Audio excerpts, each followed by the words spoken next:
Syederalun korban meninggal dunia akibat gempa bumi di Cianjur, Jawa Barat bertambah menjadi 61 orang pada Senin 21 November 2022. Kapolres Cianjur AKBP Doni Hermawan mengatakan kemungkinan korban meninggal dunia masih akan terus bertambah.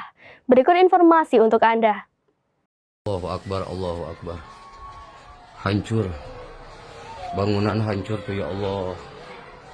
Hancur bangunan. Runtuh sedayana ya Allah. Masyarakat Kampung Cipetir runtuh bumi ya Allah. Tertutup longsor pemirsa. Kami hati-hati orang. Hati-hati ya.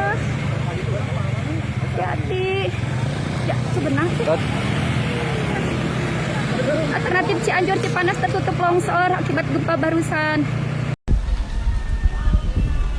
Cianjur hancur semua nih, rumah hancur Cianjur. Ya Allah, semua hancur.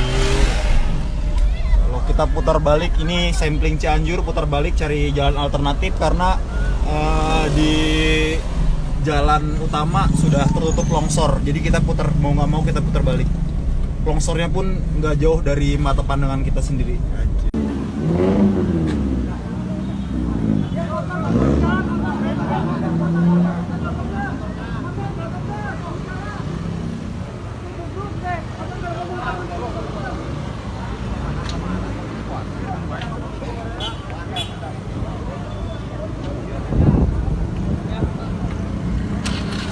Demikian informasi terkini Syederalun, saksikan terus berita lainnya di kanal YouTube Serambi News, website dan Facebook serambinews.com.